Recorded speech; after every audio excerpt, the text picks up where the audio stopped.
Mohon dijelaskan konsep sekali selamat tetap selamat. Artinya kita terima Yesus Kristus secara pribadi, maka jaminan hidup kekal menjadi kepastian. Ya, betul.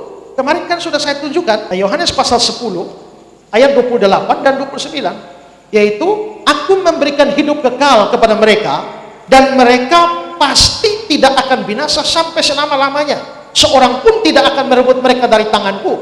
Mendapat tanganku ini tangan Yesus. Berarti orang percaya dipegang oleh tangan Yesus. Lalu ayat 29, Bapakku memberikan mereka padaku lebih besar daripada siapapun, dan seorang pun tidak dapat merebut mereka dari tangan Bapa. Berarti ada tangan Bapa yang memegang orang percaya, tapi ada tangan Yesus yang memegang orang percaya. Berarti orang percaya dipegang oleh dua tangan. Tangan Bapa, tangan Yesus. Siapa yang bisa merebut kita dari dua tangan yang maha kuasa ini? Tidak ada.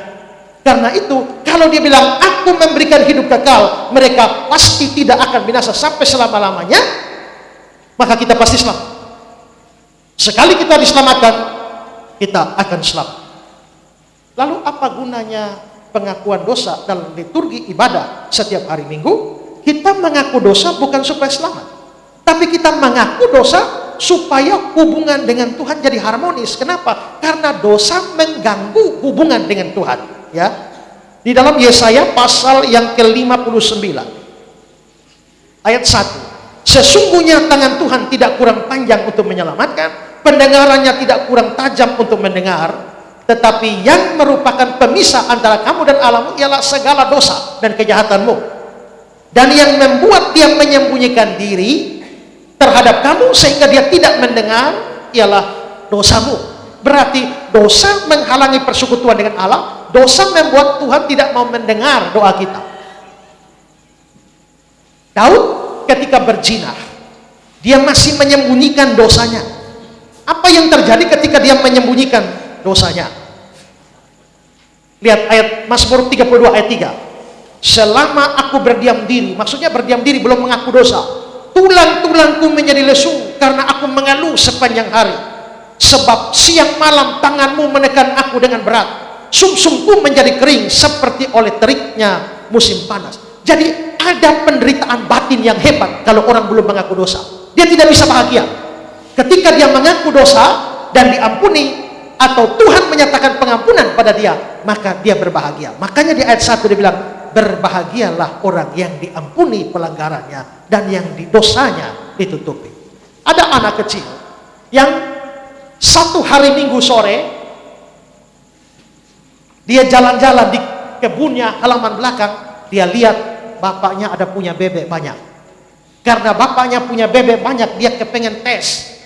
Dia pakai katapel, mampu tidak dia bisa hantam kepala bebek itu dengan katapel. Akhirnya dia ambil katapel, dia arahkan ke bebek itu dan dia tak, langsung hantam bebeknya mati.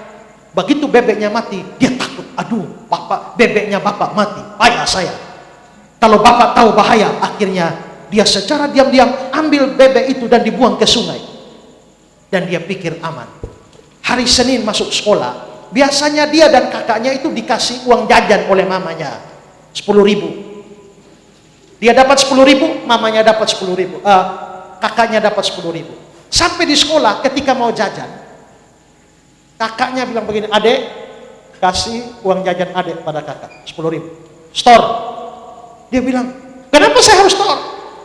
Kakaknya bilang, waktu kemarin adek mematikan bebek bapak, kakak lihat.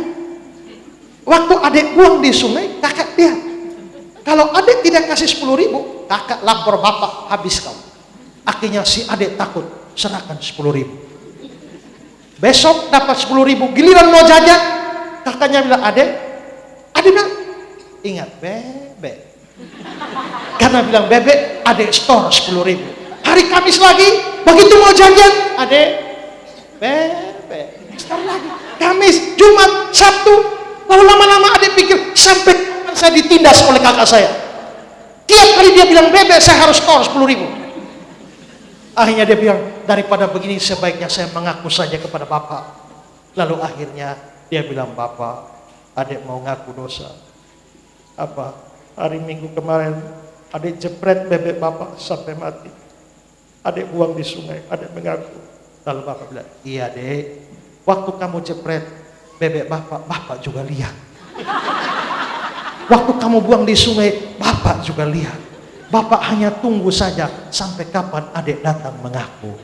Bapak sudah memaafkan adik dari minggu lalu. Hanya adik bapak tunggu adik mengaku. Berarti pengampunan bapaknya pasti berikan. Tapi relasi itu, kedamaian di dalam hati menjadi terganggu apabila dosa belum dibereskan. Karena itu biarpun Tuhan menjamin kita selamat, tapi kita tetap membereskan dosa, harus meminta pengampunan. Karena dosa menghalangi hubungan kita dengan Tuhan. Dosa bisa buat doa terhalang jawabannya. Dosa bisa mendatangkan hajaran Tuhan, Wahyu pasal 3:19. Dan dosa bisa menghilangkan damai sejahtera kita. Karena itu sekalipun sekali selamat tetap selamat, tapi kita tetap harus datang memohon pengampunan akan dosa-dosa kita.